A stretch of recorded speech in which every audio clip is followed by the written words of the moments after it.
Shalom. Shalom to the brethren. And what up to everybody else? This is your op, Brandon Lewis. And this is the Lunar Solar Shabbat Scripture Study, where we search the scriptures looking for ways to apply them to life that we might become perfect. Too long have we read a scripture here and a scripture there, creating whole doctrine, never knowing the fullness of the context of those scriptures, the fullness and the context of those chapters and those books. And we have ignorantly made them say things that they did not say, made them intend things that they did not intend. May we now read them in the fullness, in the context that they were meant to be read in, and know what they were intended to teach us. Hallelujah. Abinu, Shaba Shamayim, Yitkuda Shamka, Tabua Malkutka, Yashar Ratsunka, Kaba Shamayim Kan Ba Arat, Atlacham, Akunutan, Lanu Hayum, Usalach Lanu, Al Khataim, Kapisha Sur Khimgam, Anachnu, Lachat Aim Lanu, Ual Dabian, Lidi Nasayum, Ki Amkhalsan Manhara, Ki Laka Hamamlaka, U Hagabura, U Hatap Arat, Launi, Aulamim. Abinu Yahweh, we thank you for this moon, for this opportunity to represent you, and we ask that you send your Ruach HaKodesh to envelop and just cover this entire platform, cover our mouths, our hearts, our minds, and everything in this dealing that is to represent you, so that we speak only your words, so that we represent you in the fullest. Abinu Yahweh, we thank you. We ask for your protection and your covering as we go throughout these days and these trials, as we fight off these spirits that try to attach themselves to us, and as we build up our community and our nation in you, Abinu Yahweh. Through you, all things are made new. Through you, all things are possible. And we thank you for your word, for your truth, for your understanding, your binah, and for your wisdom, your chakmah, that we may apply these things to our lives and we may walk closer with you. We thank you, we thank you, we thank you. We tahila you, we remember you always and forever. Ulam, hallelujah.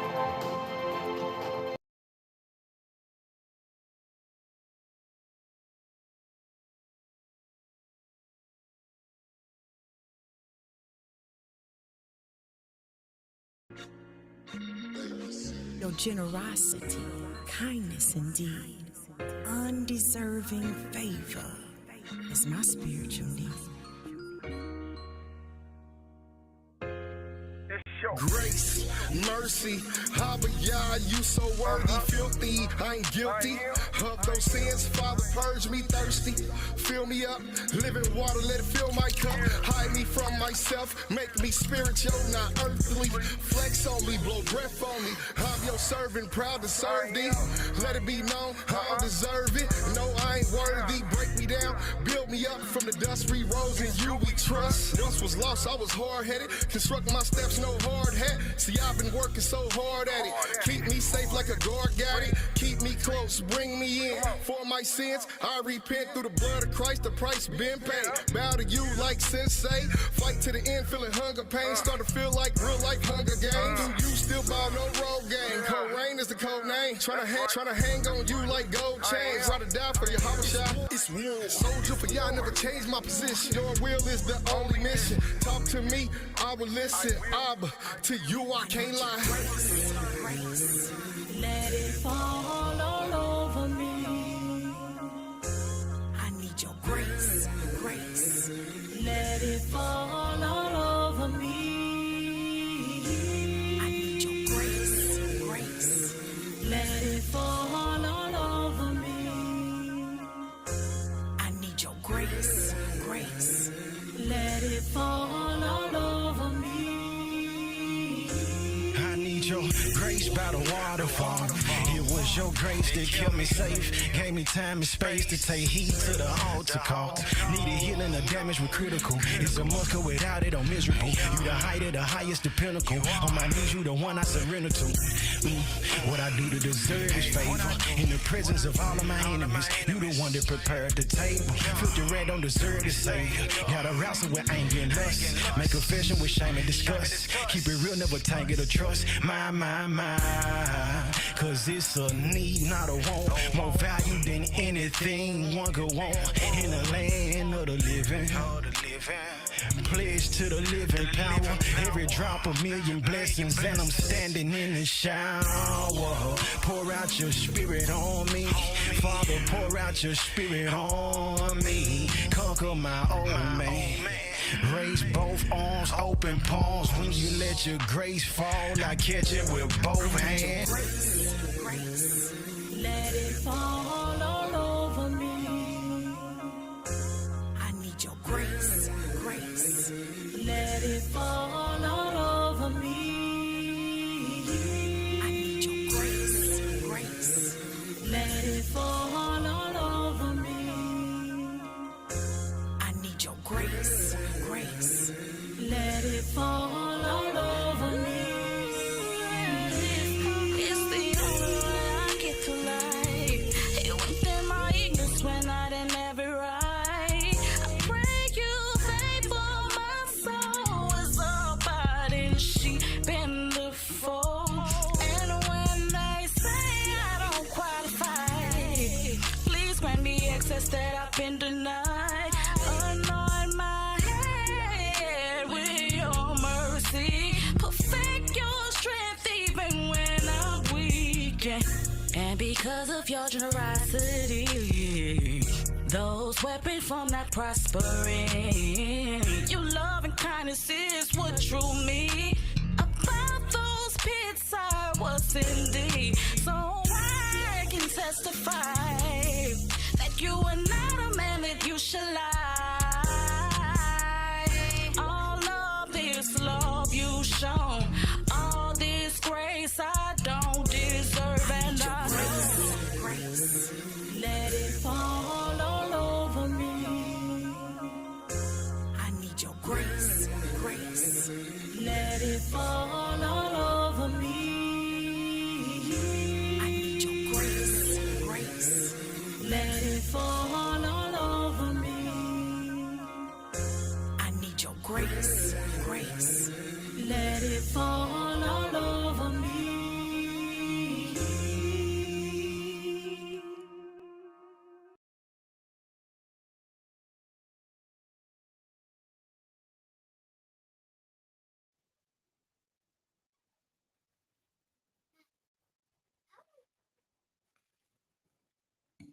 All right, all right. Shalom. Shalom to the brethren. What up to everybody else? This is your Ark Brandon Lewis, and this is the Lunar Solar Shabbat Scripture Study. We give all praises to the Most High, and we say thanks to His Son, Yahushua HaMashiach, who the world knows as Jesus Christ. Shabbat Shalom to those of you that know about such things, and what up to those of you that don't. Today, we are going to be talking about the tale of two kings, King Manasseh and King Josiah. I wanted to talk about this because as I've been studying lately, and pretty much every time you open up the book to read about the people, and you read about where they messed up at, what were some of the things that they did wrong, and it's always got to do with idolatry. It's always got to do with following the ways of other people, right? Other gods, other nations. and not following the ways of the Most High. So, in this lesson of Manasseh and Josiah, we're going to see two kings drastically opposite of each other. One is 100% for the Most High, and one is 100% against. Now, I have done a lesson before about King Manasseh and a book entitled The Prayer of Manasseh, where it speaks of this king repenting of his sins. I was going to redo that today, but as I was studying up on it, it says that the prayer of Manasseh is not accredited and it's not believed to be authentic, that it's believed to be written by someone else as a what if this king repented. Once I read that, I'm like, man, I really can't read the story as if this king actually repented. And I have done a lesson where it was from that standpoint. So at this point, I have to apologize for ignorantly presenting it as if the king actually repented. It's not written in the 66, but it is in the apocrypha. So uh for a safety deal, I have to just say, okay, it's not historically recorded that King Manasseh repented of his sin. So for this lesson, we're going to read it as it is. No story of him repenting, just what he did in his sin. And then we will read about King Josiah, who for all of his life was a righteous king. So let's get right on into it. Let's start off with the former uh, uh, King Manasseh. And in this, I do believe we're going to be coming out of the book of Second Kings, chapter 21. So let's get right on down into that thing. Media screen. Get it there. Okay, we're gonna get into the book of Second Kings, chapter 21. Let's find out, what did King Manasseh do? What did he do? Why did he do it? Manasseh was 12 years old when he began to reign. He reigned 55 years in Jerusalem. His mother's name was Hephzibah.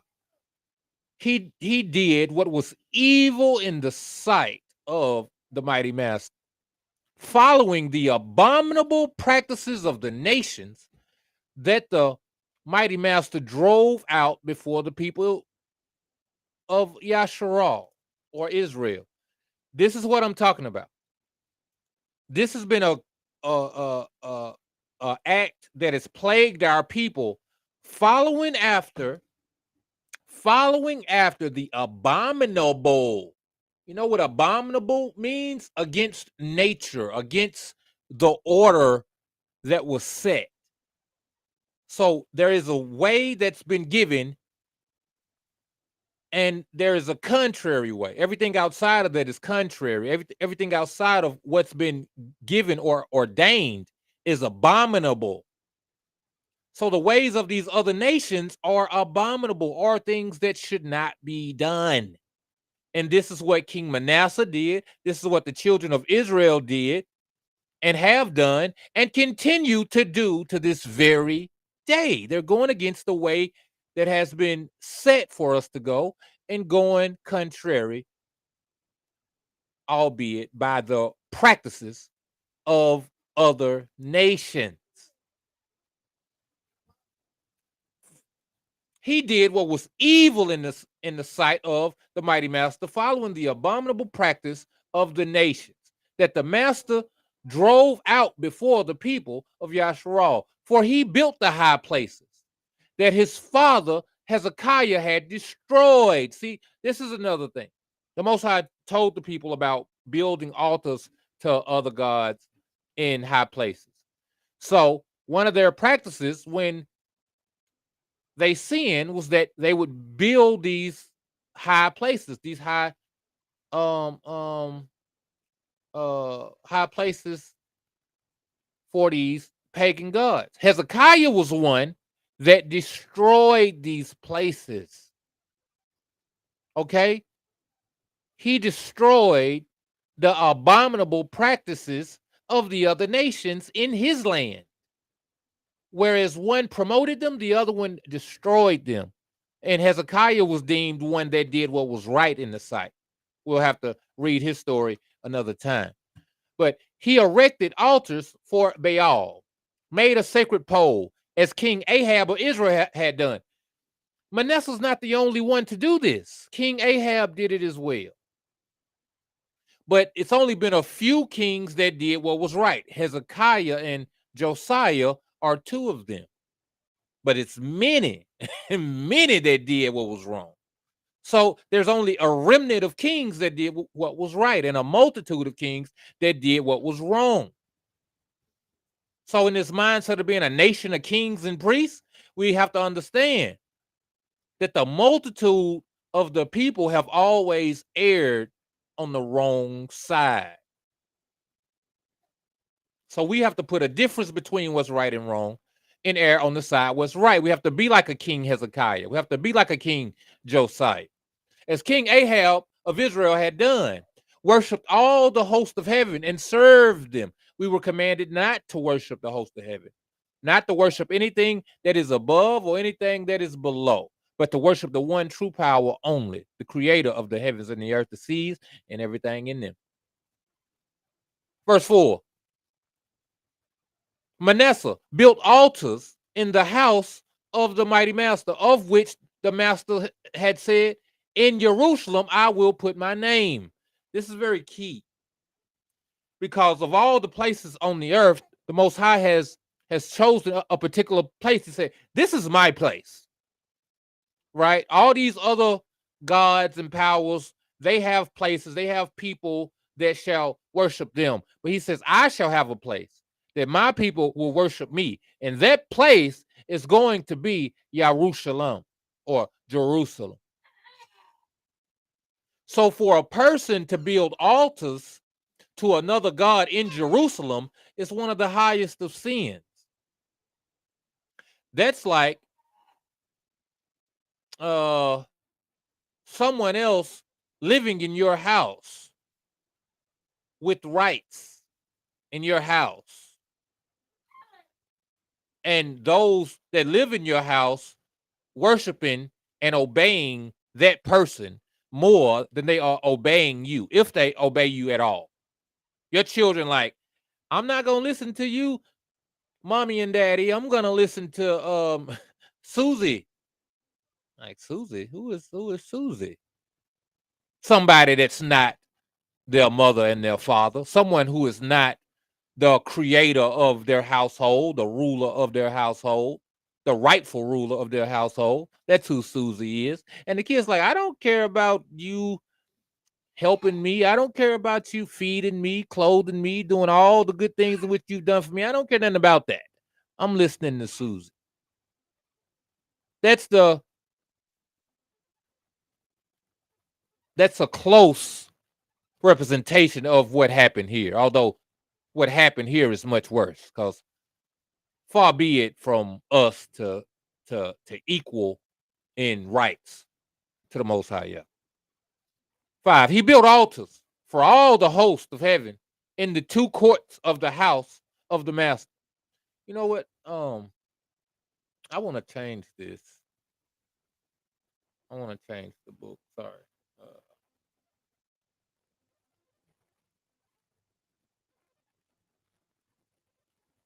American Standard. I want to change the book real quick. Sorry, y'all. Not really sorry. Just hold on for a second. I'll get it right. American Standard. NIV, New KJV. Okay, let's do New KJV with it. Okay. 4. He also uh,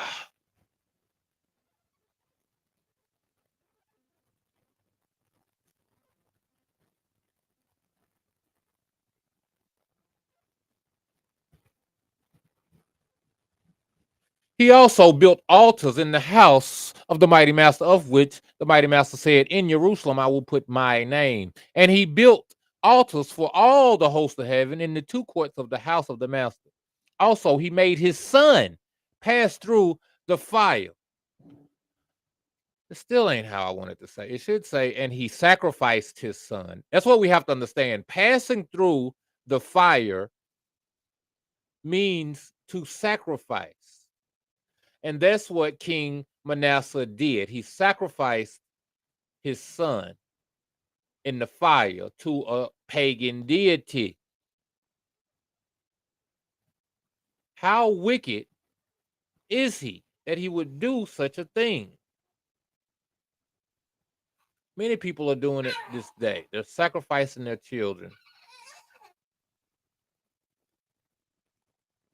Here it is, right there, verse 6. Manasseh also sacrificed his own son in the fire. He practiced sorcery and divination, and he consulted with mediums and psychics. He did much that was evil in the mighty master's sight, arousing his anger. So ask yourself, do you consult with mediums and psychics? Are you going and getting your palm read? Are you reading your horoscope? This is mediums and psychics. This is the ways of the other nations that are an abomination to the Most High. That's what they said, man. My horoscope said. That's the psychic. That's the medium. Going to get your palms read. He said, my ancestors spoke to me last night. You speaking to the dead, you a medium. Can't be out here speaking to the dead. It says it's much evil in the mighty master's sight. We ought not to do this. This is what the other nations do. That don't mean it can't be done. Oh, it's being done. It's being done every day. It's witches and warlocks out here that are really speaking to the dead. It's witches and warlocks out here that are really using demonic evil powers. A lot of people try to say, oh, that's true spiritual, that's spookism and all. No, it ain't spookism. It's real. Oh, it's real. But we or anybody that wants to be a friend or a child of the creator of the heavens and the earth, a quote unquote child of God, the problem is a lot of people is children of God, but that's Gad, not of the Most High Yah, the creator of the heavens and the earth. But if you want to be the child of the creator of the heavens and the earth, we can't do these things. We have to stray away from these things. But Manasseh is not one that does that. Manasseh even made a carved image of Asherah and set it up in the temple, the very place where the mighty master had told David, his son Solomon, my name will be honored forever in this temple and in Jerusalem, the city I have chosen among all the tribes of Yasharah. The man is going above and beyond to offend the creator. And this is a king that had a righteous daddy. His daddy, hold on, was his daddy Hezekiah? I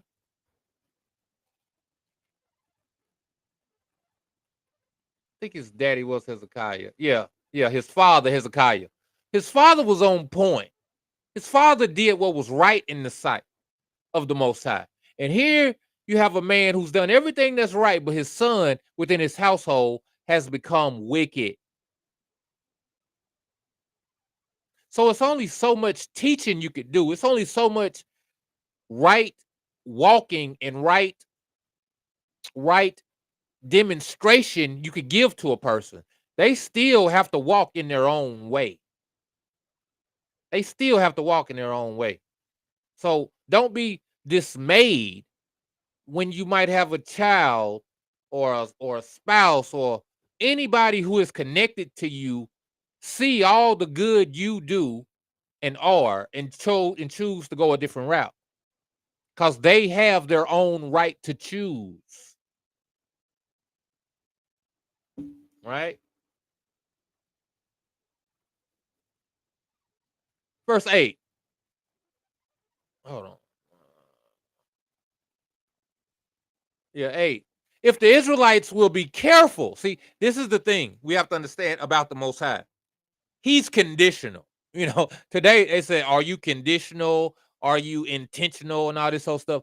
The Most High is definitely conditional. Pending your obedience, pending your adherence to the agreement that we've made, determines how much of a help or of a quote unquote blessing I'm going to be to you. Because I can be a blessing to you and I can be a curse unto you.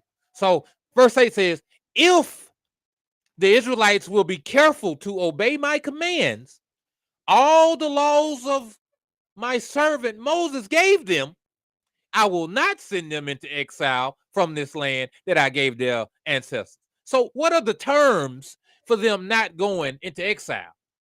Being careful to obey my commands. What commands, Brother Brandon? All the laws my servant Moses gave them. That's what they got to obey. Verse 9 tells you what happened. But the people refused to listen. Some of you today, you're going to refuse to listen. It says, and Manasseh led them to do even more evil. It said a wicked wife is given to a wicked man. That's the equivalent of saying a wicked king is given to a wicked people. Oh, a wicked king cannot reign over a righteous people. The Most High would not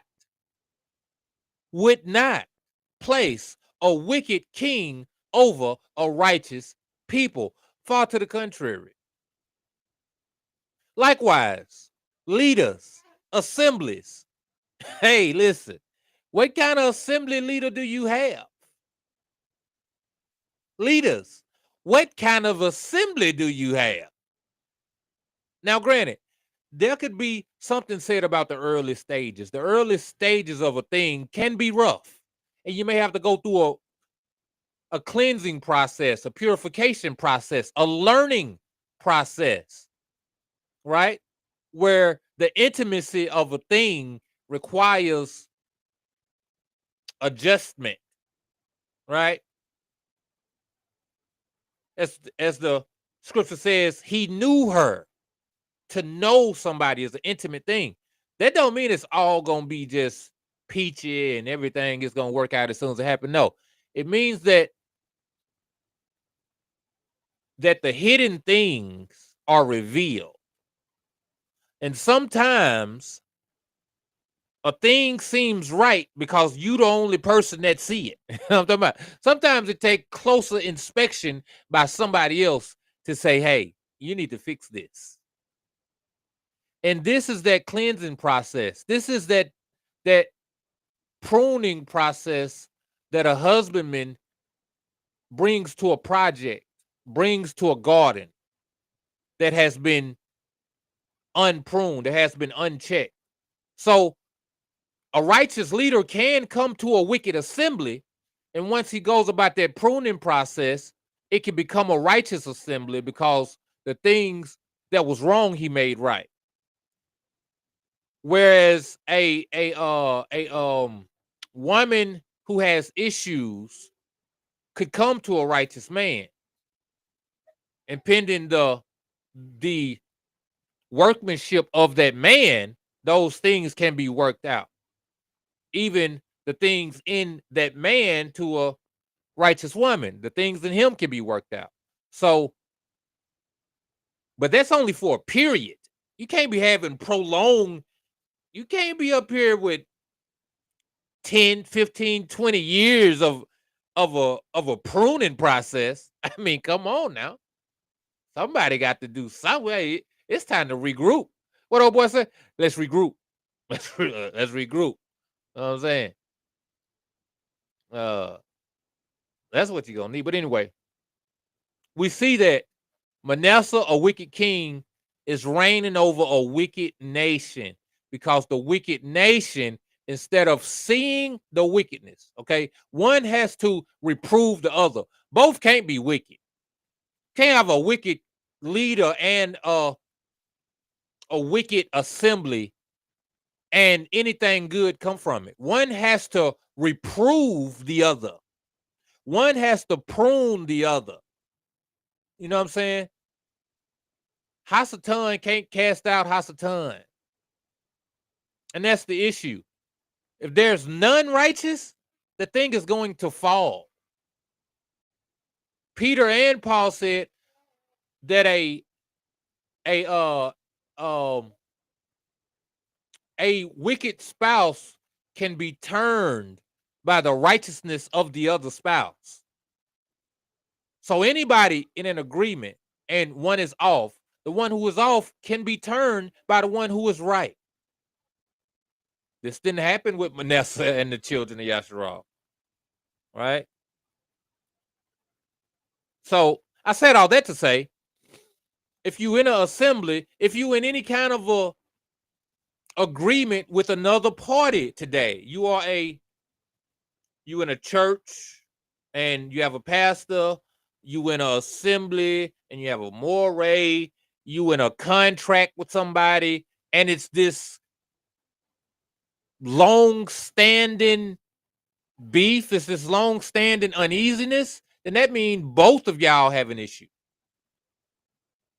Or one is above fixing, right? One is wholly given over to an evil way. It needs to be cut off, cast out. So the people refused to listen, and Manasseh led them to do even more evil than the pagan nations that the mighty master had destroyed when the people of Israel entered the land. Then the mighty master, through his servants, the prophets, King Manasseh of Judah or of Yehuda, has done many detestable things. He is even more wicked than the Amorites. And this is something else. It says, don't take on the ways of the nations. When we take on the ways of the other nations, we become worse than them. Charleston White said this in a thing. He like, man, you took on. He said, you took on the ways of the white boy. This is a quote. YouTube, don't ban me for hate speech. Quote unquote. Charleston White said, you took on the ways of that white boy. That white boy didn't used to bathe. Now you don't bathe. That white boy used to kill his own people. Now you kill your own people. You used to do all the wickedness of the colonizer is what he's saying is now our ways. Things that they used to do, now we do. This is what happened with King Manasseh of Judah. It says we became more wicked than the Amorites when we started doing the things that the Amorites do. So I want you to remember all this of how you got a wicked king that's making a wicked nation, that they have become worse than how they started when we get to King Josiah, right? So this is what the mighty master, the power of Yasharal, or the quote unquote God of Israel says. I will bring such disaster on Jerusalem and Yehuda that the ears of those who hear about it will tingle with horror. Listen, the Most High got to make an example.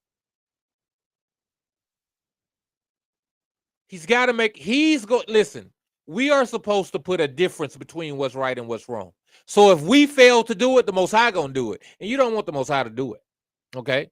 Listen what he said, how he was gonna do it. He says, I will judge Jerusalem by the same standard I use for Samaria and the same measure I use for the family of Ahab. For those of you that don't know what happened to Samaria, Samaria is it the capital? I think it's the capital of northern kingdom, right? And Ahab was once the king of northern kingdom, and his sons were all kings of northern kingdom. So what he said was he sent northern kingdom into captivity, and he destroyed the entire family of King Ahab. So this is the judgment he pronounced on them, and he's saying he's going to pronounce this entire judgment on Judah or southern kingdom. Says, I will wipe away the people of Jerusalem as one wipes a dish and turns it upside down. Then I will reject even the remnant of my own people who are left, and I will hand them over as plunder for their enemies. For they have done great evil. You said, why? Why would he reject his own people? It says, for they have done great evil in my sight and have angered me ever since their ancestors came out of Egypt. They've been getting on my nerves. 16, Manasseh also murdered my innocent people in Jerusalem. No, sorry. Manasseh also murdered many innocent people until Jerusalem was filled from one end to the other with innocent blood.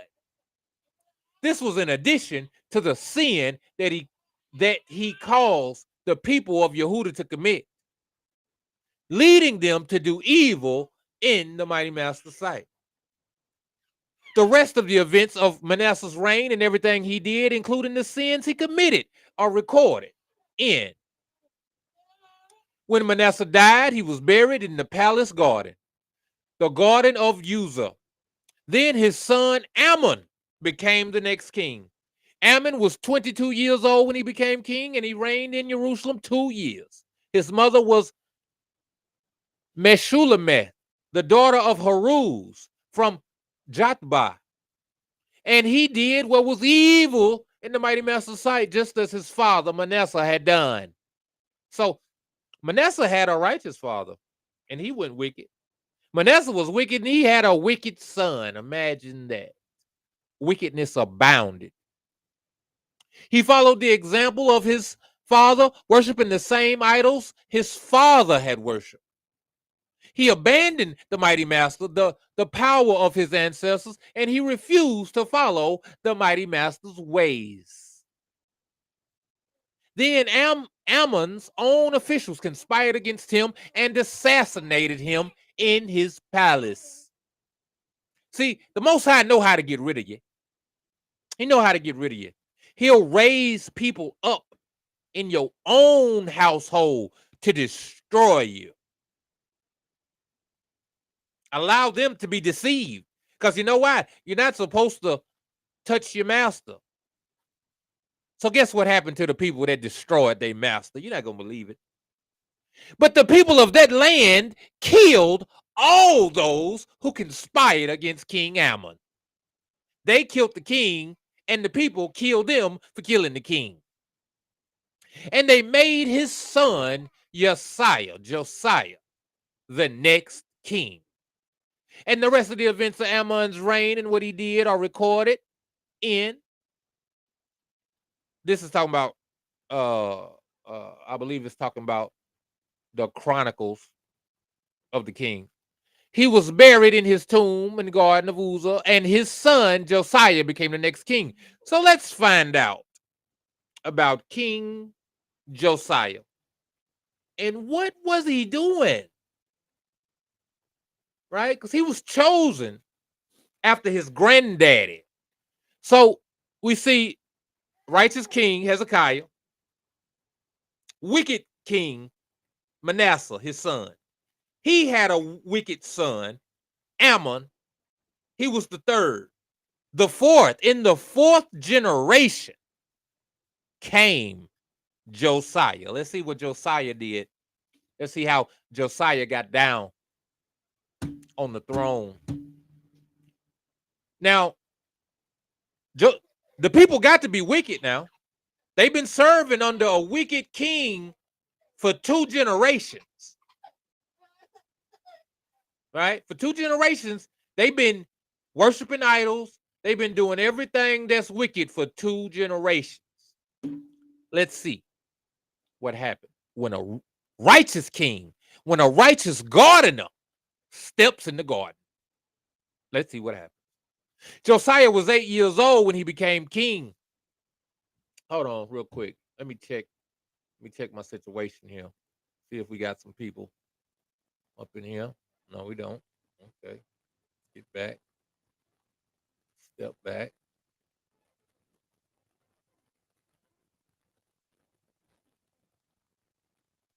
Get this stuff out the way. Let's get back in the business.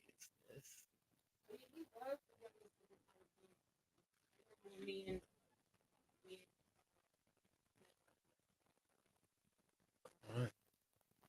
Josiah was 8 years old. Reports of him being a teenager in another book. I think somewhere else it says he was 14 or like 19 or something. But that's neither here nor there. His age was not as important as what he did. Right? It ain't about where you're from, homeboy, it's where you at. So since he was 8 years old, we became king, and he reigned in Jerusalem 31 years. That's a good healthy reign. It's a good healthy reign right there, 31 years. His mother, so if he did reign at 9, that would mean he died at 40 years old, right? 40 is a big number in these scriptures. His mother was Jedediah, or Yedidah.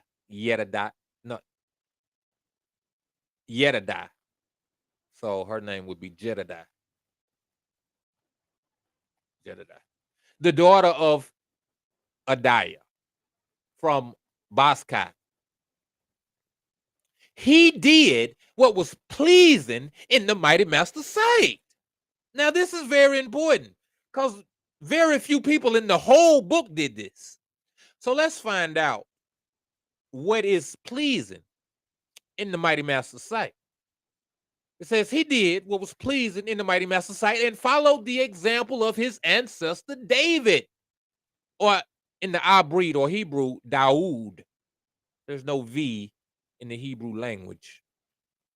Daoud. He did not turn away from doing what was right. What is right? Obeying the commandments that were set forth by the servant Moshe. We just read this in chapter 21, right? That this was the terms of the Most High keeping them in the land and being a barakah unto them, or being a blessing unto them, was that they be obedient to what he commanded them to do. So it says Josiah did what was right because he did not turn away from doing what was right. So that means everybody else that did what was wrong, they turned away from doing what was right. They did not obey the commands. In the 18th year of his reign, King Josiah sent Shaphan, son of Azaliah and grandson of Meshullam, the court secretary, to the temple of the mighty master. He told him, go to Hilkiah, the high priest, or the high Gadol, or high Kohan, or the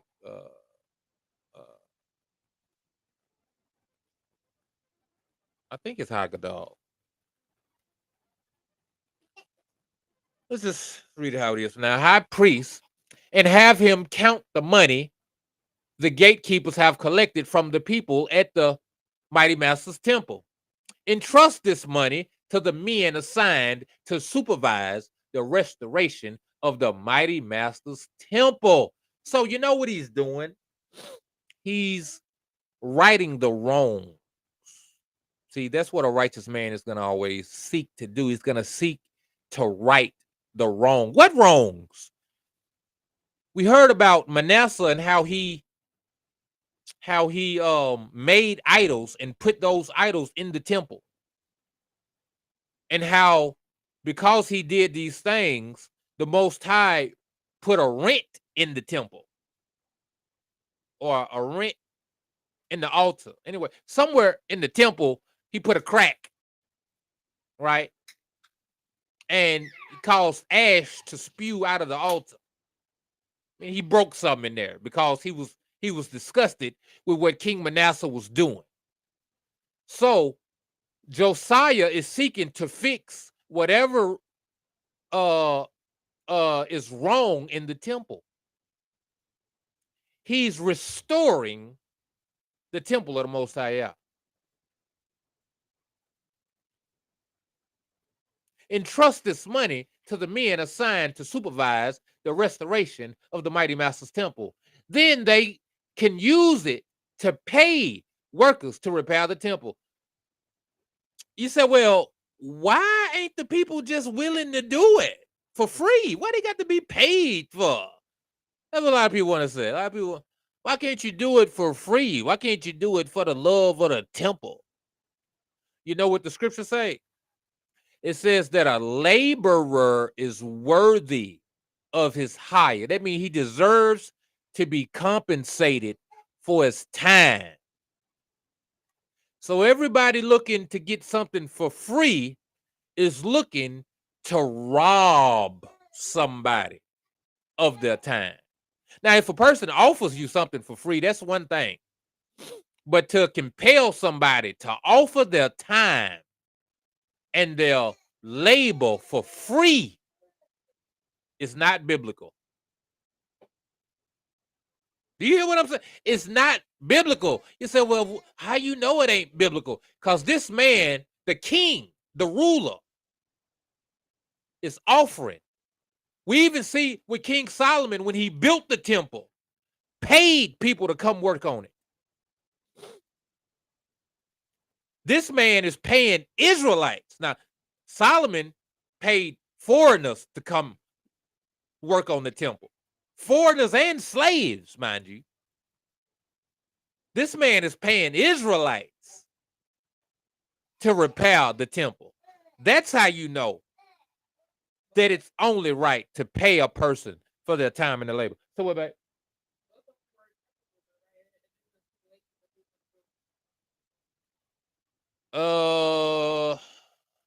My wife asked, are there any stipulations as to who can build on the temple? I don't recall it saying specifically if like a person had to be in the walk or not or whatever. It had to be built in such a way as to not appear to have been like any kind of tools had to be used, right? Or on like certain parts of it, tools couldn't be used. So you'd have to find the right stones to put in a thing, or if you use tools, it had to appear as if no tools were used. So you had to be skilled in such a way to do this. So as far as the religious mindset of these people, it don't speak to that. I would imagine that that if it is a work of the Most High, that it would only be certain kinds of people who would even fit the criteria, and that these kind of people would be the kind of people that the Most High wants working on his temple. Okay. Josiah said, they will need to hire carpenters and builders and masons and have them buy the timber and the finished stone needed to repair the temple.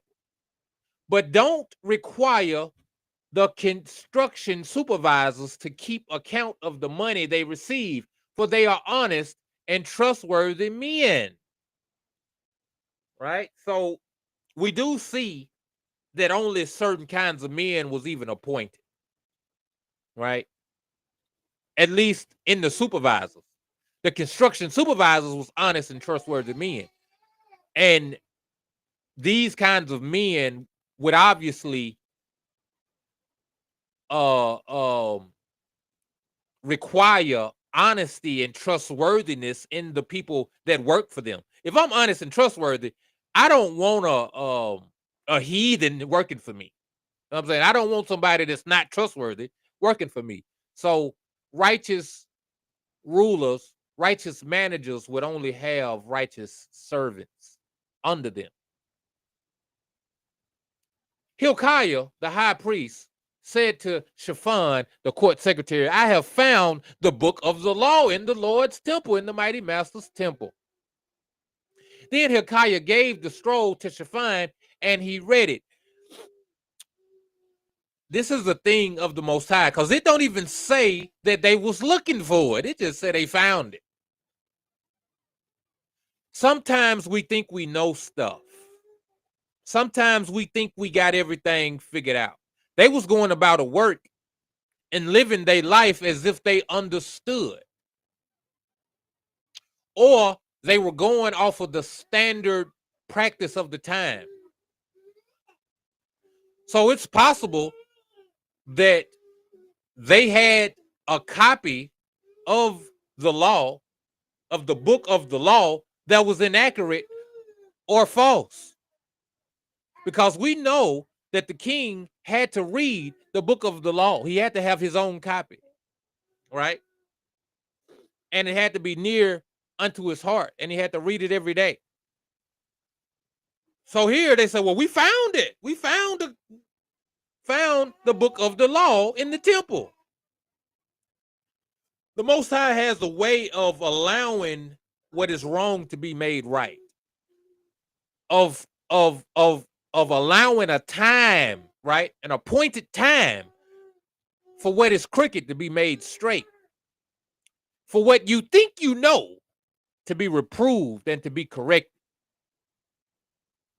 May the Most High Yah in this season make a lot of things that are crooked be made straight.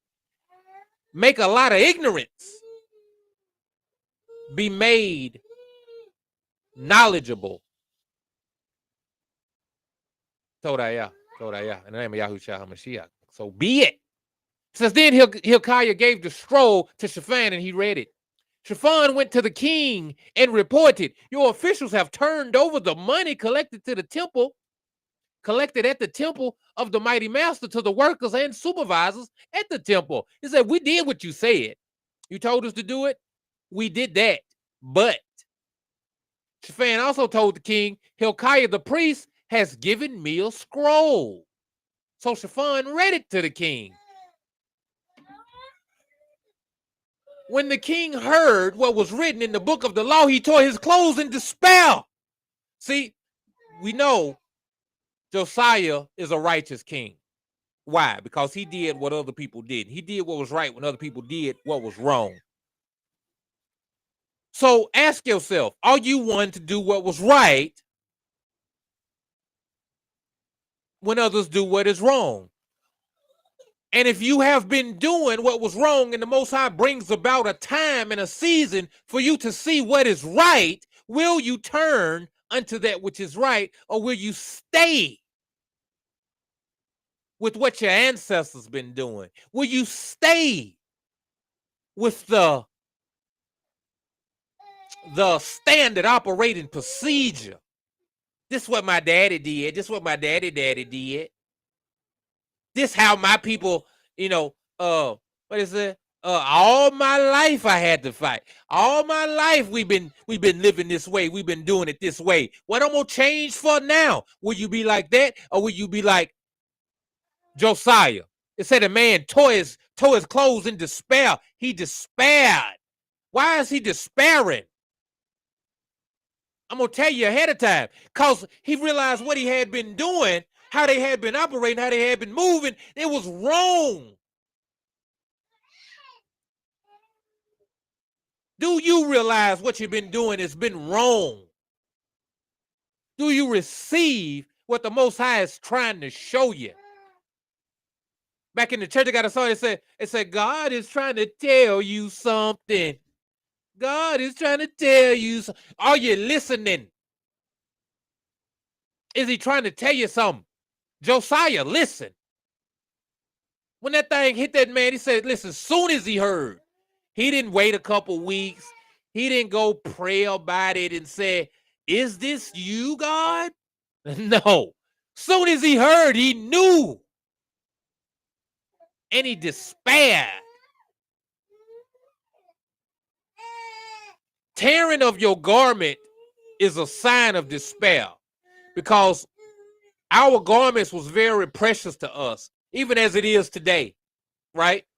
Especially in public, we wore our best garments unless we was in times of mourning. You know what I'm saying? Somebody in the family had passed, or like somebody important had passed. We would wear what's called mourning clothes, or wear sackcloth and take ash and put it on our head. That's called sackcloth and ashes. This was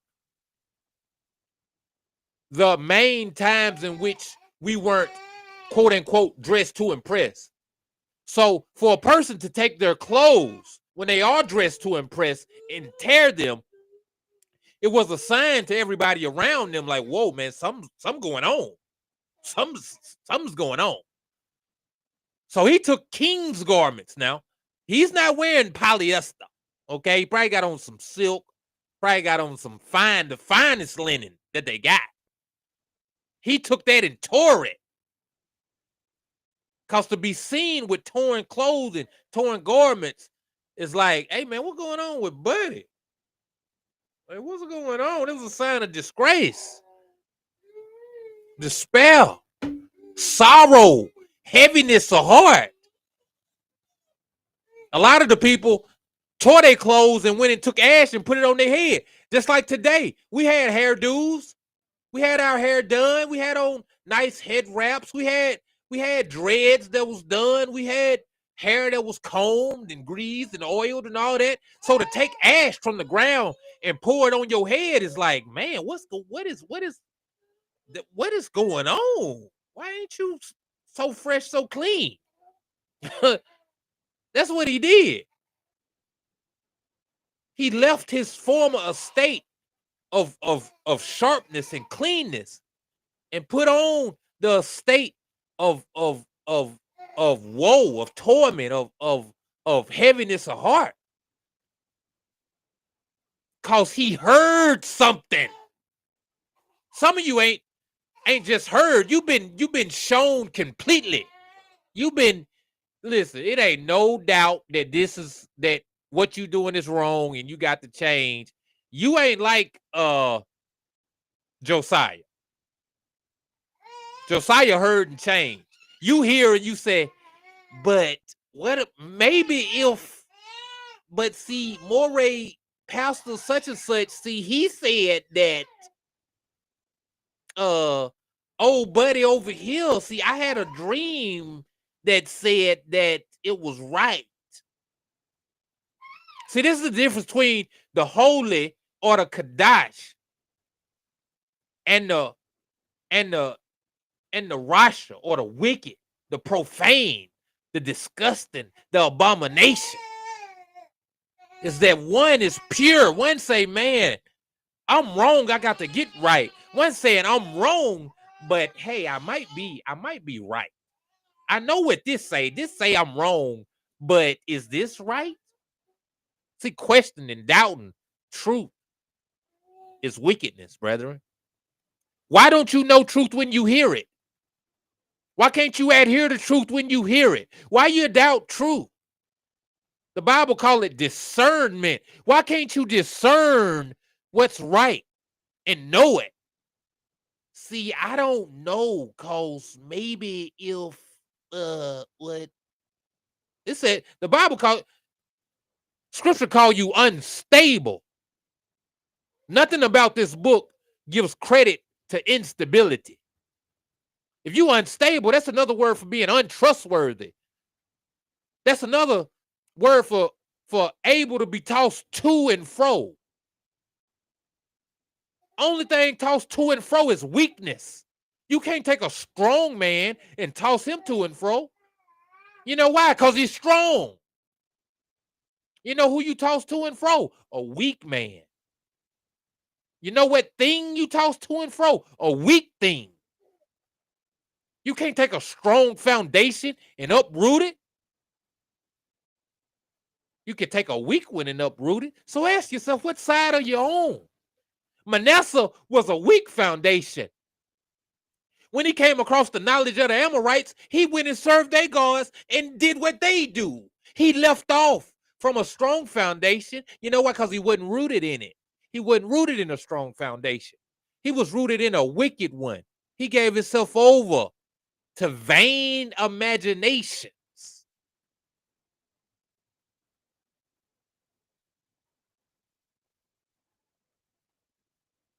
It says, when the king heard what was written in the book of the law, he tore his clothes in despair. Then he gave these orders to Hilkiah, the priest, Kohan, Akam, son of Shaphan, Akbor, son of Micaiah, Shaphan, the court secretary, and Isaiah, the king's personal advisor. Listen, the man got to work. I know it's wrong. Am I going to hold it to myself and I fix myself and get right? Or am I going to call it upon everybody to get right? He doing like Abraham. The Most High said in Genesis chapter 18 concerning Abraham, he said, for I know him, that he will command his house concerning me. So when I show Abraham about me, he going to show his whole house about me. That's what he said about Josiah. When I tell Josiah, when I make it a point for Josiah to learn what's right, he gonna cause his whole house, everything that he rules over, to know what's right.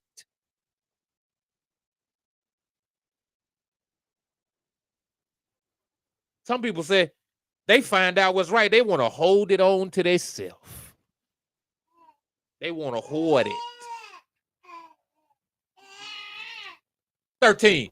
He said, go to the temple and speak to the mighty master for me and for the people of Yehudah. Inquire about the words written in this scroll that has been found. Do you notice it didn't say he went and prayed to him? It didn't say he wanted the Most High to tell him something. You know why he didn't? Because there's an order. Now, I'm going to tell you something. It's kind of like a difference between the Old Testament and now. With the advent of Yahushua HaMashiach, Yahushua specifically said that he and his father would knock at the door of those that believed on him and would wait to be invited in to eat with them. That's saying that when you pray to the Most High in my name, right, you in good standing, obviously. You're not just some random jabroni talking about calling on the Most High. No. We talking about you have repented of your wrongdoing. You are understanding who the Son is and what that whole thing means. Even the fact that you would pray in the name of the Son is you understanding a change from the Old Testament of the fact you can't come to the Most High yourself. Okay? Matter of fact, you still ain't coming to him yourself. You're coming to him in the name of Yahushua HaMashiach. Josiah wasn't coming to the Most High himself. He coming to him in the name of the high priest. That's why Paul had to tell you we have a new high priest in Yahushua HaMashiach. Okay? It's a lot of meat on that bone, by the way.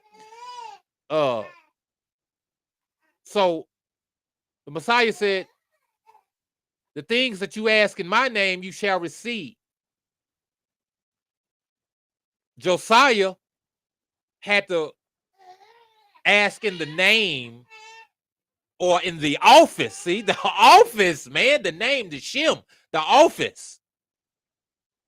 Okay? The office at that time to talk to the Most High was two ways.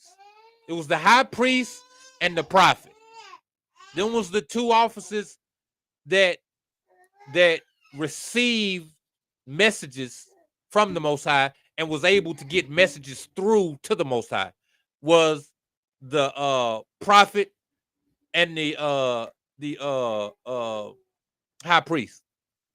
So does it say one of these people is a prophet? It don't say one of the prophet. The orders of Hakil the priest, the son of Shaphan, the son of Makkah, the court secretary, the king's person about. No, it don't say. But the first one he called was to the high priest, right? Oh,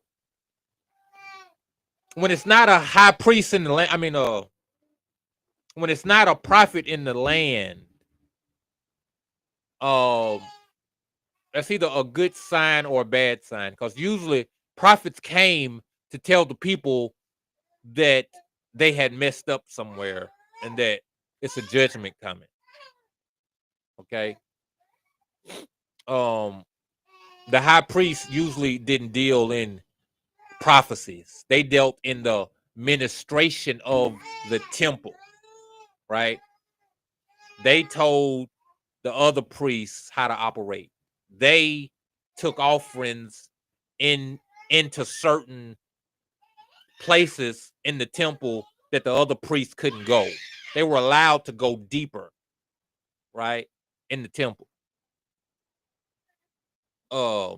Prophets didn't deal with the temple. Prophets dealt with the Most High, specifically in dreams and in visions. He gave them dreams and visions, and they took those dreams and visions and told them to who the Most High told them to tell them to. All right. So anyway, that was a little side note there.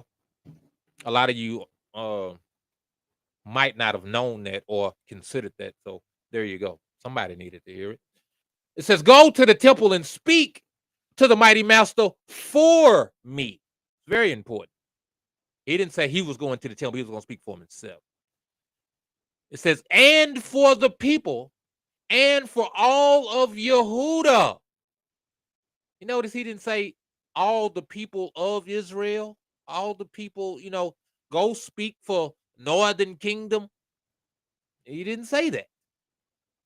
I'm just saying. Inquire about the words written in this scroll that has been found.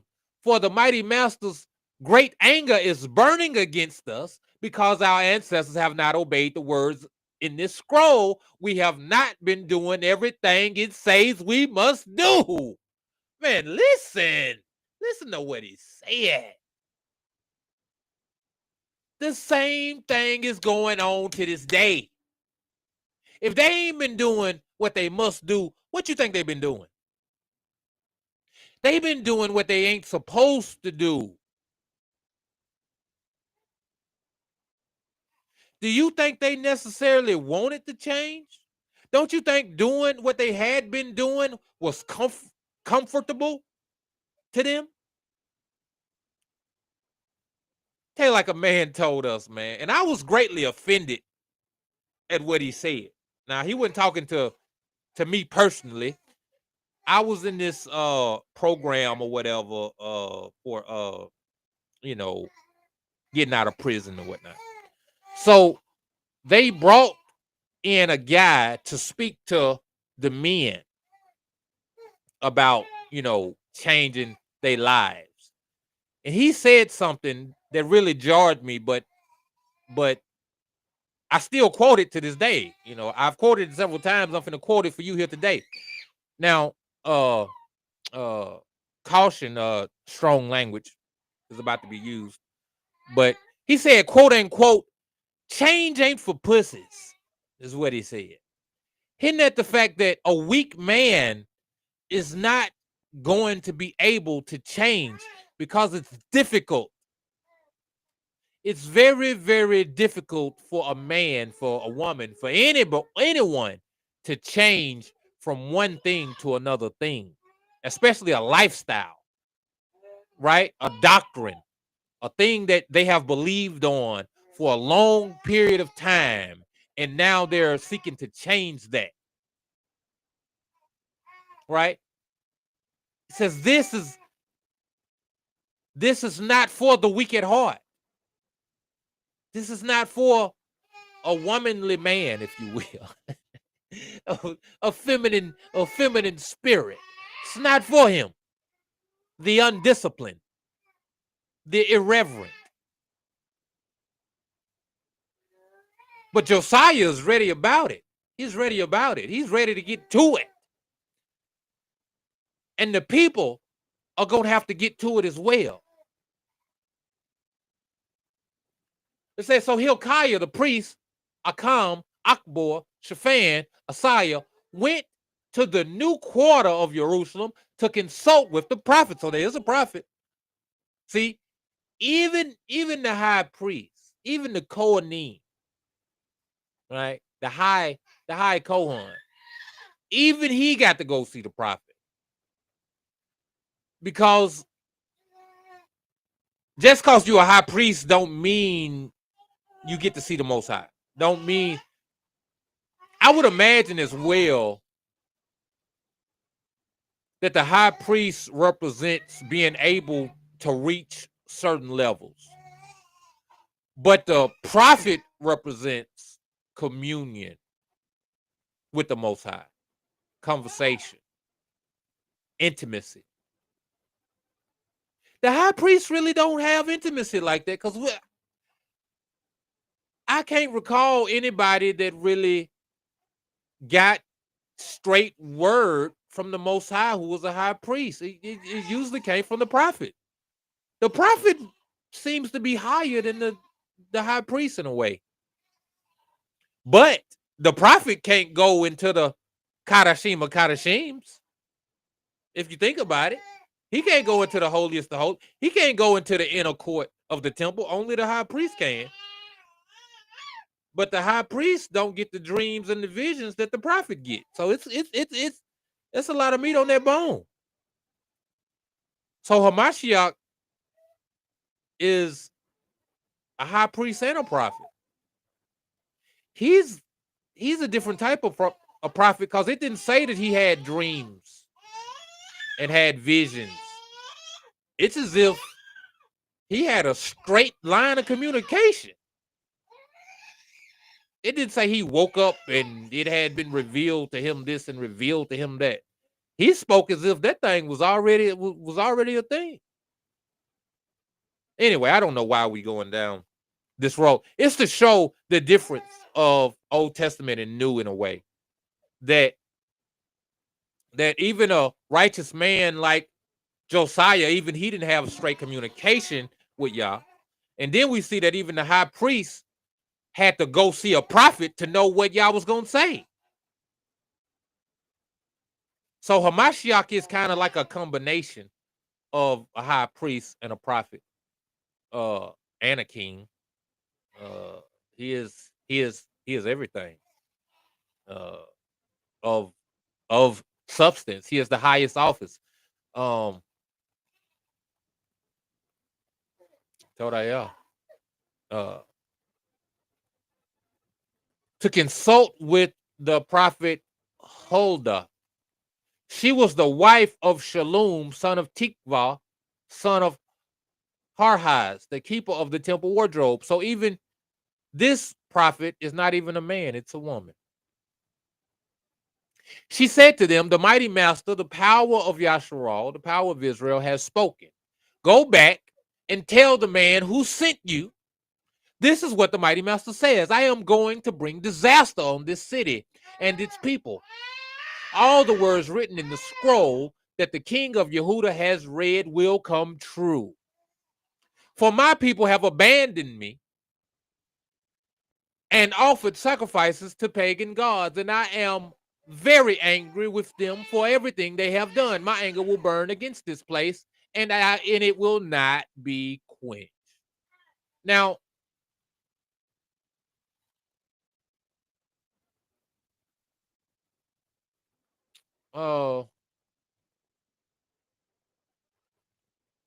there's gonna be a difference in this, but I'm gonna keep reading. But go to the king of Yehuda who sent you to seek the master and tell him, this is what the mighty master, the mighty one of Yasharal, says concerning the message you have just heard. You were sorry and humbled yourself before the mighty master when you heard what I said against the city and its people, that this land would be cursed and become desolate. You tore your clothing in despair and wept before me in repentance. And I have indeed heard you, says the mighty master. So I will not send the promised disaster until after you have died and been buried in peace. You will not see the disaster I am going to bring on this city. So they took their message back to the king.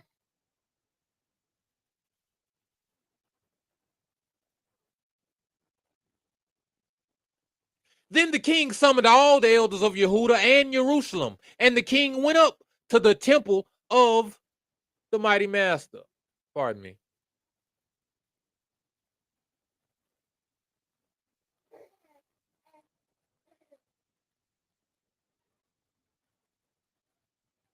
Then the king went up to the temple of the mighty master with all the people of Yehuda and Jerusalem, along with the Kohanim and the Nabaim, the priests and the prophets, all the people from the least to the greatest. The king read to them the entire book of the covenant that had been found in the mighty master's temple. The king took...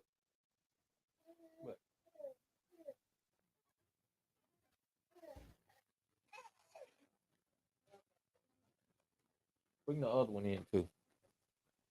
The king took his place of authority beside the pillar and renewed the covenant in the mighty master's presence. He pledged to obey the master by keeping all his commands, laws, and decrees with all his heart and soul. In this way, he confirmed all the terms of the covenant that were written in the scroll, and all the people pledged themselves to the covenant. You know, he was bound to the covenant whether he said that or not. He was bound already. Okay? But what's significant about it is this is kind of like a renewed, right? He renewed the covenant and the vows. I know I'm still bound to this. That's like a couple that renew their vows after 25, 50 years. You still bound to the vows, okay? You still bound to it. But you could go ahead and renew.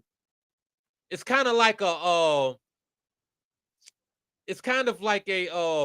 baptism.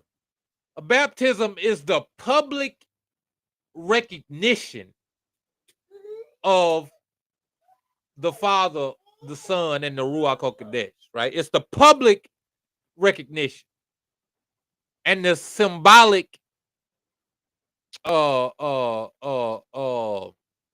washing of one's flesh as the washing of the word and the washing of the covenant and purifying one from his former sins and ways, right?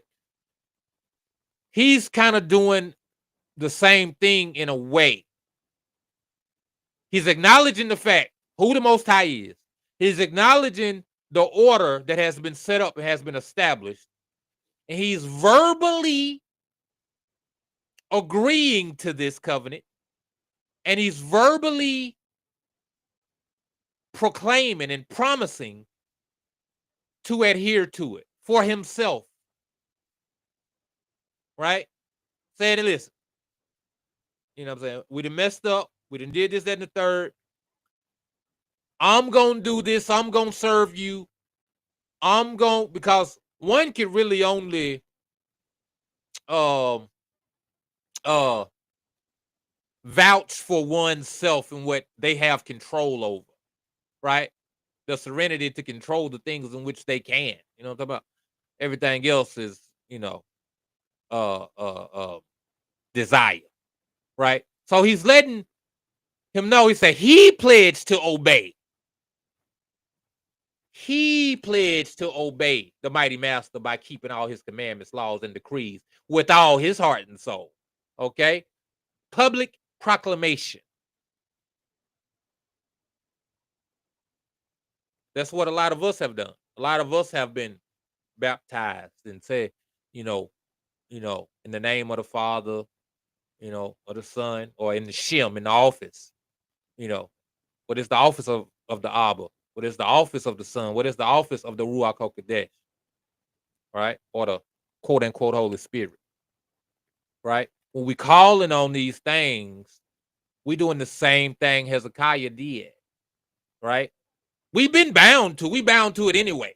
Because our forefathers said, let this thing be upon us, upon our children, and our children's children. We've been bound to it anyway. But it's best when you come into these knowledge and things that you renew it for yourself and for your household. Right? He was about to be punished for this very covenant that he proclaiming. He was bound. He was bound to it in the judgment of it. Now he is redeemed by it. See? You see? This is what Paul is talking about us being free from the law. We free from the judgment of the law. Hezekiah was finna be judged until he repented. Did you hear what he said? Because ye heard, because ye repented, now you could be saved from the destruction that is to come. Because you repented, now you can be saved. Because of Yahushua HaMashiach. You didn't know when you were sitting on Santa's lap, when you was eating Easter bunnies and hunting for Easter eggs. You didn't know you was going against the covenant. You thought you was doing right. You were still being judged because of it, brethren. But now when you come into a knowledge, like Josiah came into the knowledge, now when you come into a knowledge of Yahushua HaMashiach, what he mean and what he done, now you go and you call upon that name to be saved from the judgment. And what Paul said, now we are no longer under the law. Hey, man, listen, man, that thing awesome. Okay? This is what it means. He don't save you just because he died. He saved you once you do like Josiah did. You realize the errors of your ways, and now you change. Now you repent. You ain't gonna believe what he was when he did it. He was reborn.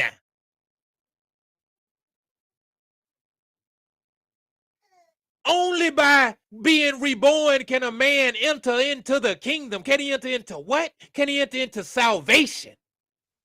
That's what he did. That's why when Hamashiach died and he went into the grave and he preached it to the lost, he went and preached to people that was reborn before he was born. That turned from an evil way. That played under the covenant. That went under the covenant. Yahushua was that play before he died. He been in the earth before he was in the earth. But he said before the foundation of the earth, the lamb was slain. It's been a thing. You ain't gonna believe it. Before Josiah did it, Hezekiah did it.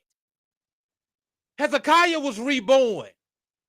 Hezekiah daddy, I don't think Hezekiah daddy was worth a damn. So he came from the same thing. Those before me went wicked. I'm gonna go righteous. Rebirth. Rebirth in what? In the covenant. I was one way. Now I'm what? Renewed. Renewed in what? Under the covenant. Into what? Obedience to what it say. Now what? Now I'm not deserving of the judgments. Now I'm what? Not under the law of judgment. Now I'm under the law of salvation. Now I'm under the law of the Ruach, law of the Spirit, as Paul said. Man, listen, man. People got to put some respect on Paul's name, man. What the man was talking about, we see it. This is what he's talking about, the liberty that is in Christ. Because a lot of the things that was required under the law was for a time and for a season. Those things, what Abraham did in the circumcision of his flesh was a grievous work that he undertook in his belief in the one that told him to do it. It wasn't the fact that he was circumcised. It was the fact of I gotta cut my penis skin with a sharp rock. What? I gotta do something that's grievous unto my flesh. I gotta deny the fact that my flesh don't want to do it, and I'm gonna do it. That was the importance of it. Then later on, it became a sign of a covenant. You know what the sign of the covenant is now? Rebirth, renewance, being reborn. I used to be like this. Now I'm like this. Why am I like this? Because the instructions say this.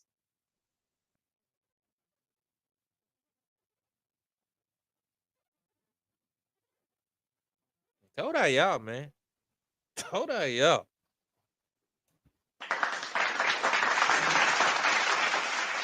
Whew, it's getting hot in here. It's definitely getting a little hot in here. All right,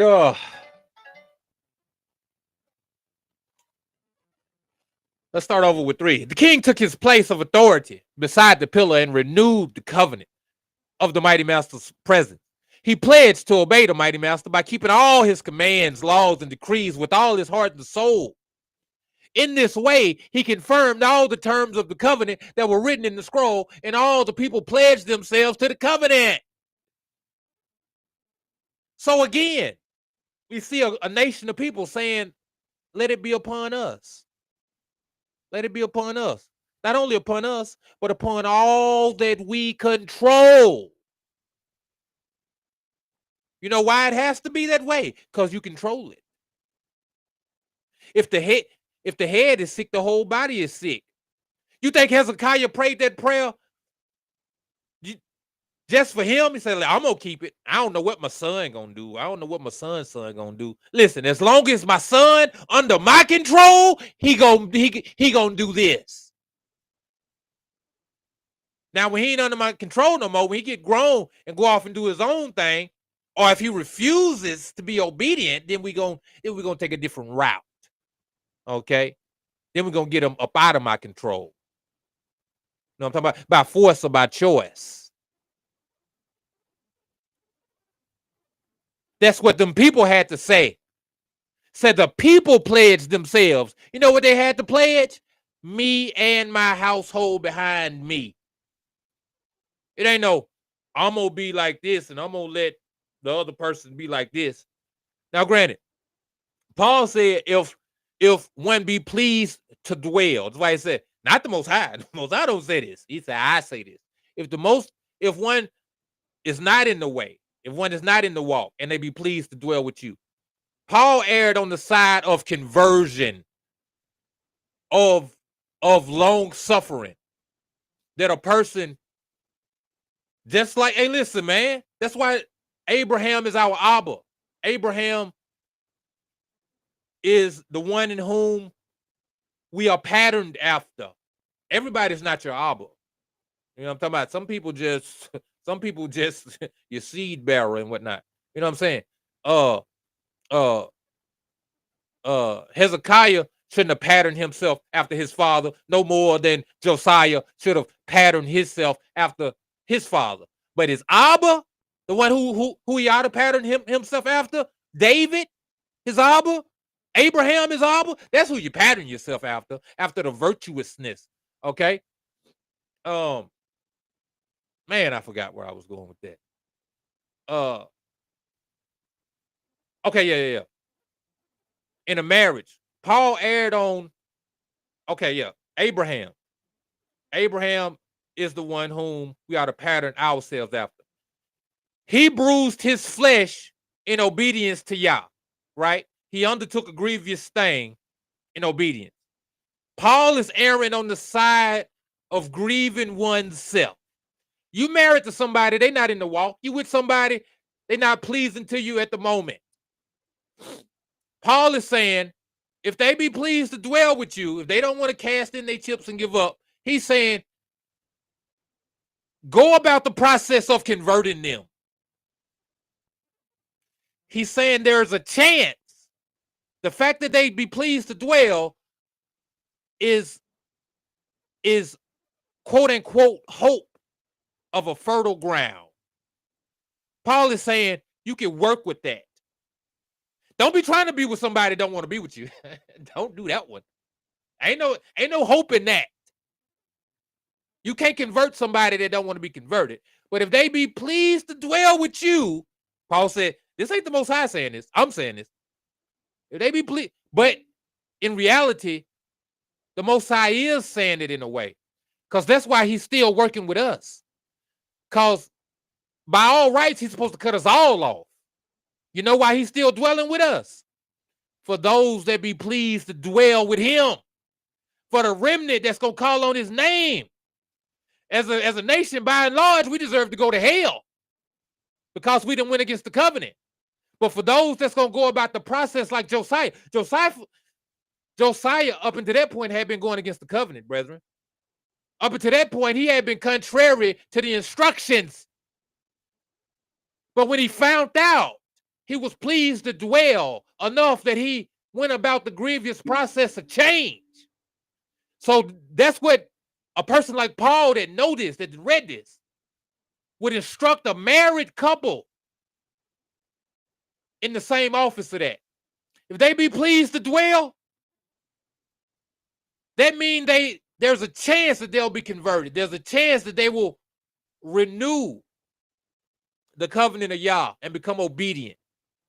They'll renew their covenant with you. Because hopefully you're not just saying we married. Hopefully your marriage is built upon certain principles of obedience and of, kindness and affection and long suffering, all this stuff.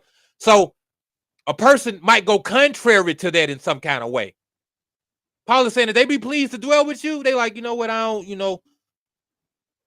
want to leave you. You know what I'm saying? I am what I am at the moment, but I want to stay with you. Paul is saying there's hope that you could turn that person. The problem is, a lot of you niggas ain't pleased to dwell. You ain't pleased to dwell. You ain't pleased to dwell with the Most High. You really in it for the wrong reasons. And it's a difference that's coming. It's a difference that it's a thing coming to put a difference in that. Because when you dwelling out of a hob, it's totally different than you dwelling out of a covetousness. Right? You don't want the righteousness of a thing. You don't love a person for who they are. You love them for what they could do. See, that's the difference he gonna come and put. Some people love people. You got a husband that love a wife. You got a wife that love a husband for them, for their spirit. But they themselves got stuff they can't fix. I love you, man, but I just can't. I got something wrong with me that I can't fix right now. And that's why we having problems, because something wrong with me. I love you. I'm just messed up. That's love out of a hob. That's dwelling with a person out of a hob. Then you got people that say, man, I can't lead him, man. I'm gonna be hungry if I lead him. I'm gonna be broke. What am I gonna do? Hey, you don't give a damn about these people. You there out of convenience. That's what the Most High want to know. Are you there with them out of convenience? Or are you there with them out of a hob, out of love and affection? I love you because you're great. I love you because you're awesome. I love you because you're mighty. I love you because you're compassionate. I love you because you love me. Not what you do for me. That's why he tests you. That's why he said through great perseverance. I mean, through great perseverance. Through great persecution. I didn't put persecution and conviction together. Perseverance. I mean, hey, perseverance. But yeah, man, it's a lot of meat on that. A lot of meat on that.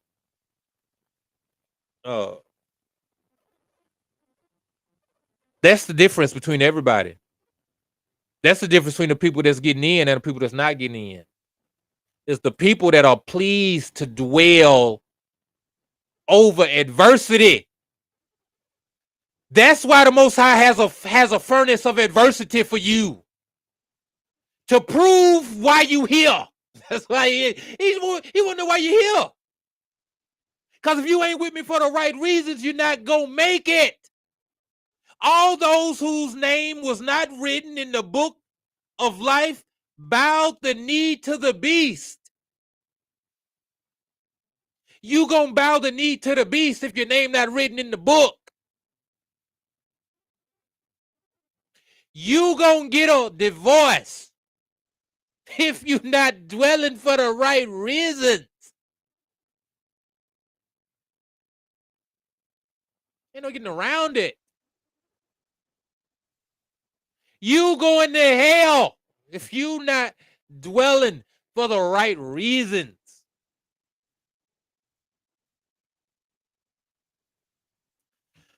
Whew. Continuing on. And the king instructed Hilkiah the high priest and the priests of the second rank and the temple gatekeepers to remove from the mighty master's temple all the articles that were used to worship Baal and Asherah and all the powers of the heavens. You know what the Most High say? Wash you, make yourself clean. Let's remove all the unclean things.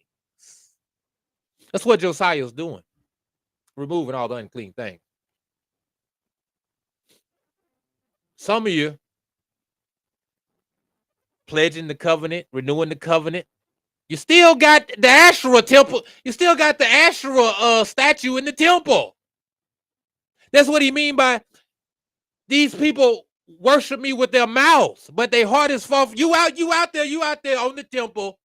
You out there in front of the people renewing the covenant. Whole time Asherah is still in the inner court. And you ain't finna get it out. You ain't planning on getting it out. You got to get it out.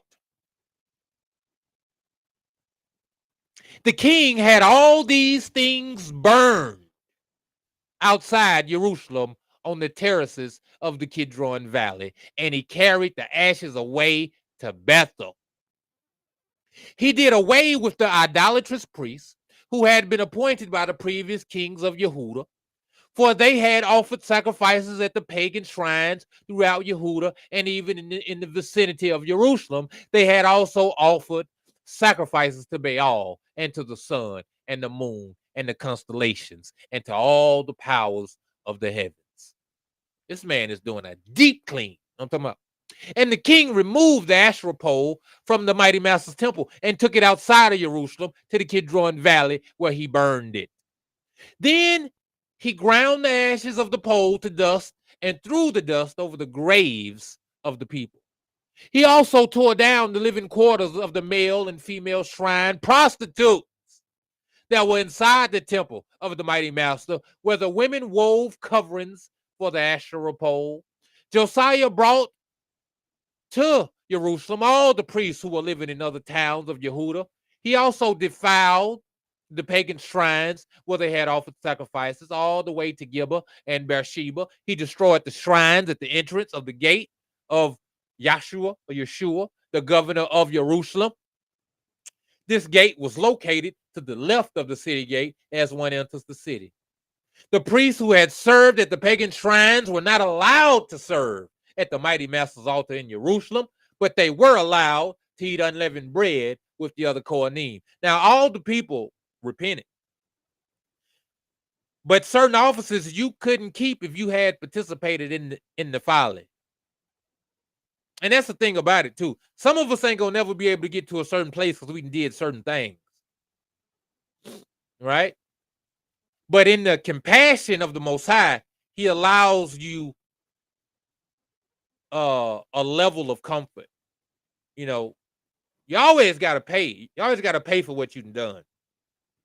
Now, how much you pay is between you and the Most High, yeah. Right? Then the king defiled the altar of Topheth in the valley of Ben Hinnom, so no one could ever again use it to sacrifice a son or daughter in the fire as an offering to Moloch.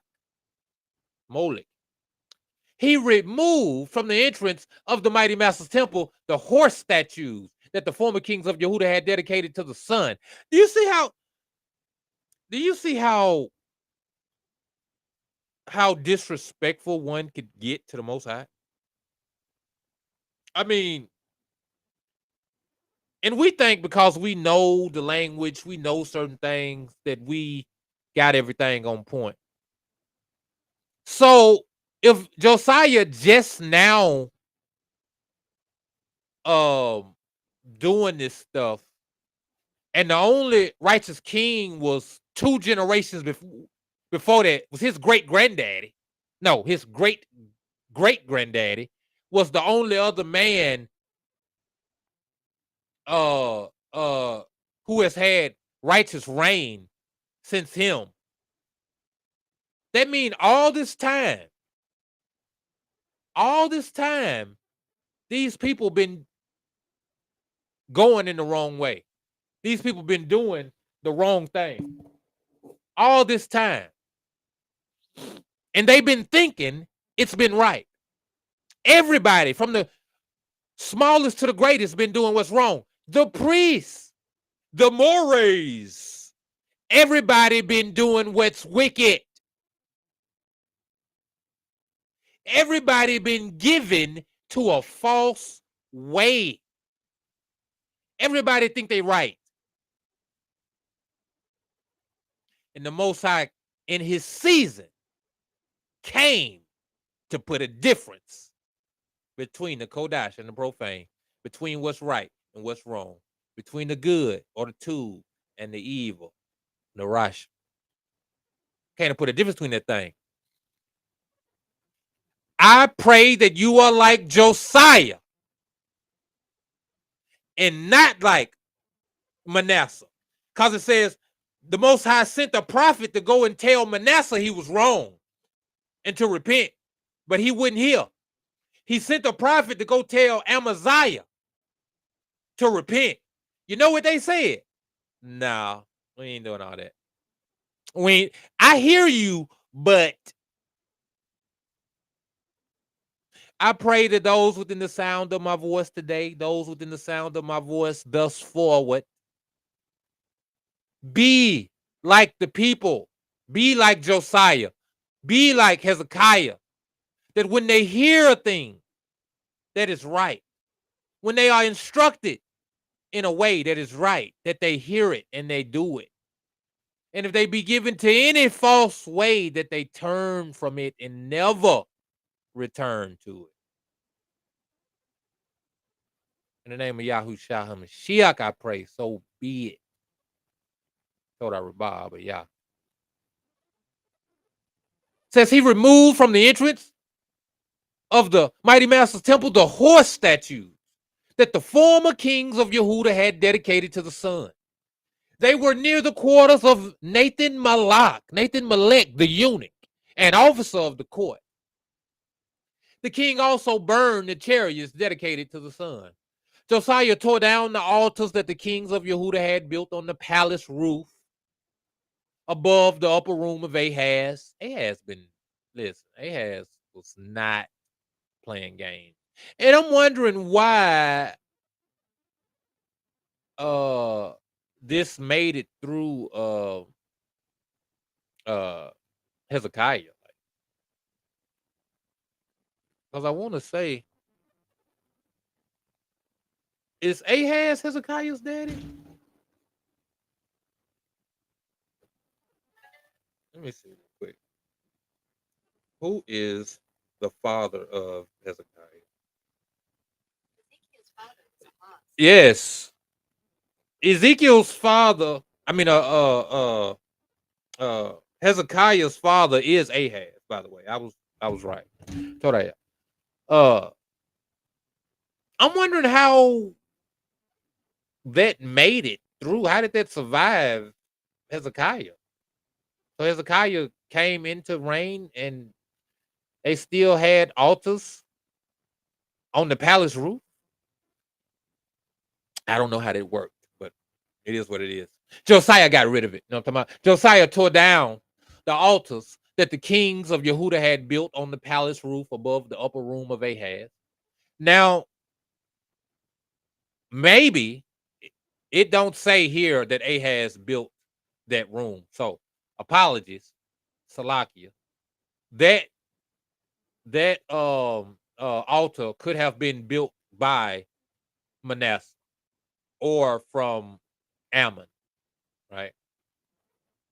So yeah, there's that. The king destroyed the altars that Manasseh had built in the two courtyards of the mighty master's temple. He smashed them to bits. He scattered the pieces of the Kidron Valley. The king also desecrated the pagan shrines east of Jerusalem to the south of the Mount of Corruption, where King Solomon of Israel had built shrines of Ashtoreth and detestable goddesses of the Sidonians and of Kamash, the detestable god of the Moabites, and for Molech, the vile god of Ammon. Hey, listen, King Solomon built quite a few temples. That man was not playing around.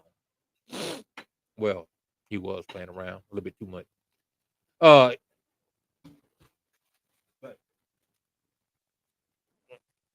He smashed the sacred pillars and cut down the Asherah poles. Look at the tear that Josiah is going on in his conversion, in his rebirth. Is this the kind of rebirth we're having? Is this the kind of rebirth that we're going to have? Because in his rebirth, he getting rid of everything that's wrong, everything that's wicked. He getting rid of it. He's not holding on to nothing. May y'all strengthen us to give us the strength of Josiah to purify ourselves, our temples, our dwelling places of the unclean things, that we could be washed clean with his word and with his Ruach HaKodesh, or his quote-unquote Holy Spirit. In the name of Yahushua HaMashiach, I pray, so be it. Because the king also tore down the altar of Bethel, the pagan shrine that Jeroboam of Nebat had made. Listen, Jeroboam made? Do you know how long that's been? Jeroboam is Solomon. I mean, he came into power after Solomon. This thing been standing since after Solomon, brethren. That's after Rehoboam. That's after, I don't know the lines of the kings of Yehuda like that, but it's at least a good 4 or 5 generations. Okay, the pagan shrine that Jeroboam, the son of Nebat, had made when he caused Israel to sin, he burned down the shrine and ground it to dust and burned the Asherah pole. Then Josiah turned around and noticed several tombs in the side of the hill. He ordered that the bones be brought out, and he burned them on the altar at Bethel to desecrate it. This happened just as the mighty master had promised through the man of Yah when Jeroboam stood beside the altar of the festival. Then Josiah turned and looked up at the tomb of the man of Yah who had predicted these things. What is that monument over there? Josiah asked. The people of the town told him that it is the tomb of the man of Yah who came from Yehuda and predicted the very things that you have done to the altar of Bethel. Josiah replied, "Leave it alone. Don't disturb his bones." They did not burn his bones or those of the old prophet from Samaria. Then Josiah demolished all the buildings at the pagan shrines in the towns of Samaria, just as he had done in Bethel. Listen, that man ain't just cleaned his house. He cleaned, listen, this is the king of southern kingdom. Samaria is northern king. The man all up in northern kingdom cleaning up. Because that's the Most High's house as well, right? I think at this time,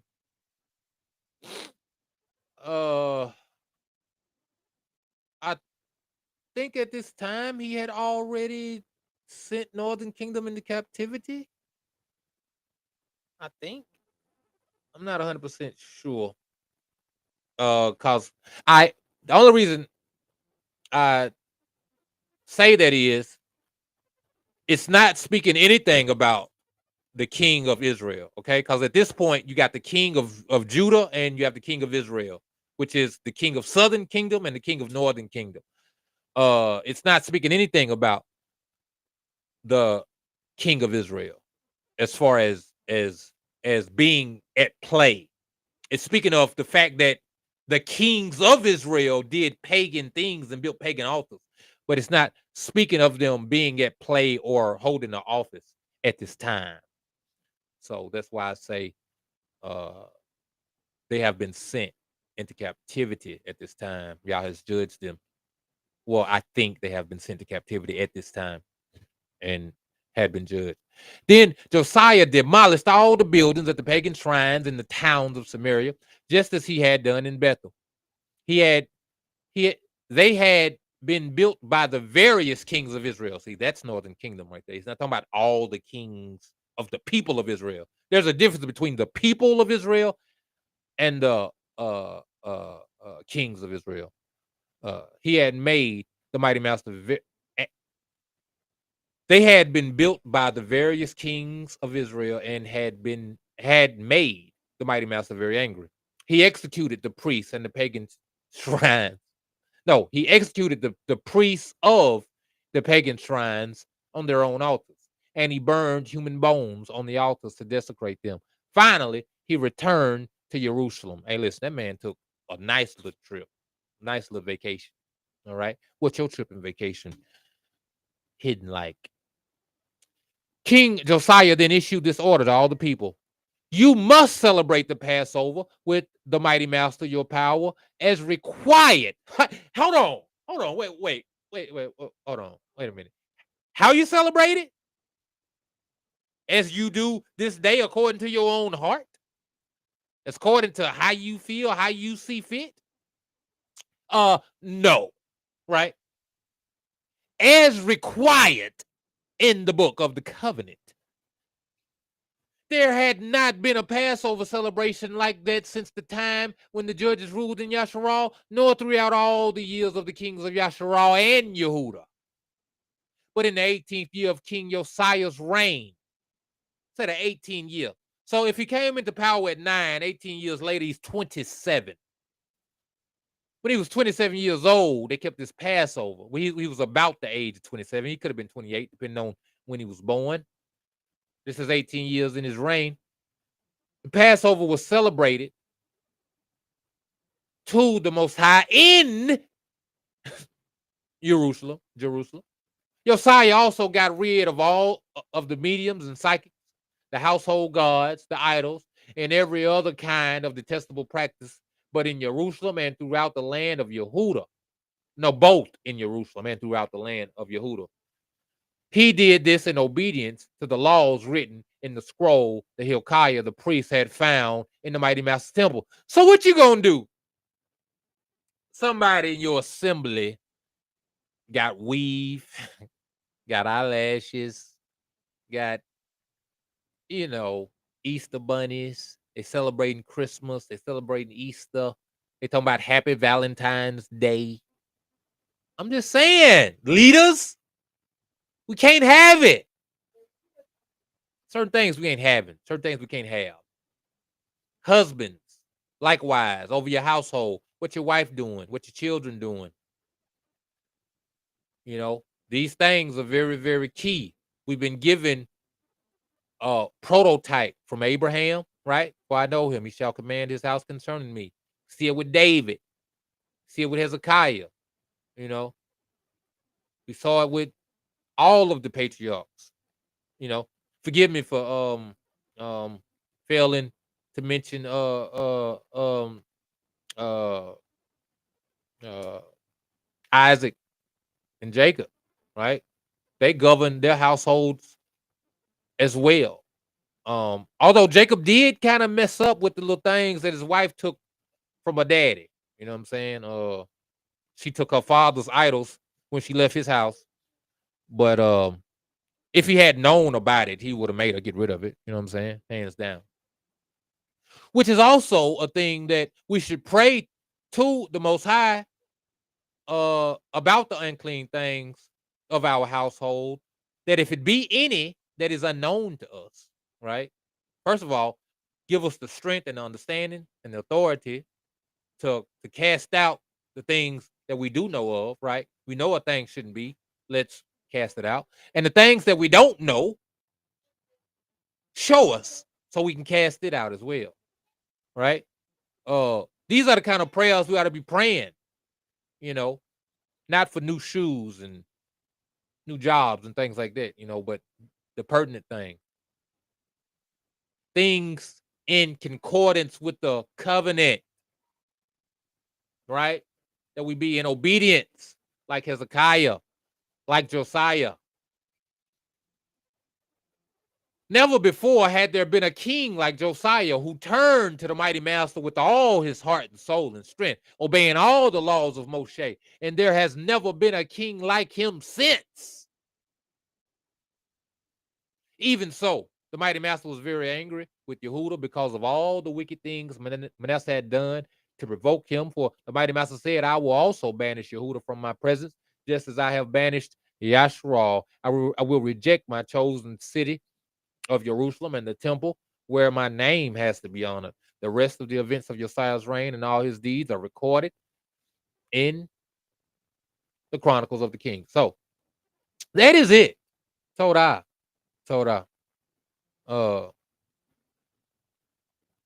That's what we got, brethren.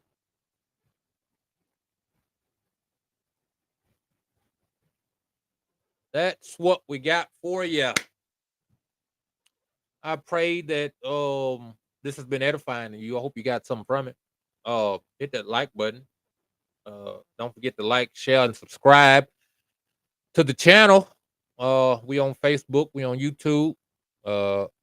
Brandon Lewis on Facebook, and The Life of an Israelite on YouTube and Facebook. Go there, give us a like, give us a follow. I said us because me, my family, my brethren, I have plenty of content on there, plenty of videos. Combined YouTube and Facebook, I probably got about 400 to 500 videos. I got two of some change on YouTube alone, and I got all of those plus a bunch of other videos that uh, I've done on YouTube specifically. So it's a good 4 to 5. You know what I'm saying? Combined. So all praise to the Most High Yah for the ability to come before you today, and the insight He has given me as I read these scriptures, right? Because this isn't a planned thing per se, right? I didn't go through and say I'm gonna talk about specific things. You know, I had a grasp of the subject matter, but I didn't have like bulletins and all that. So things I brought out, you know, these things were given to me uh as I read, you know, wasn't planned. So all praises to the Most High for all edification given, um, not only to you all, but to me as well and to my household, because this is also a study for us as well. So we give all praise to the Most High. We said thanks for His Ben, Yahushua HaMashiach, and as always, it's 12 tribes, but it's one nation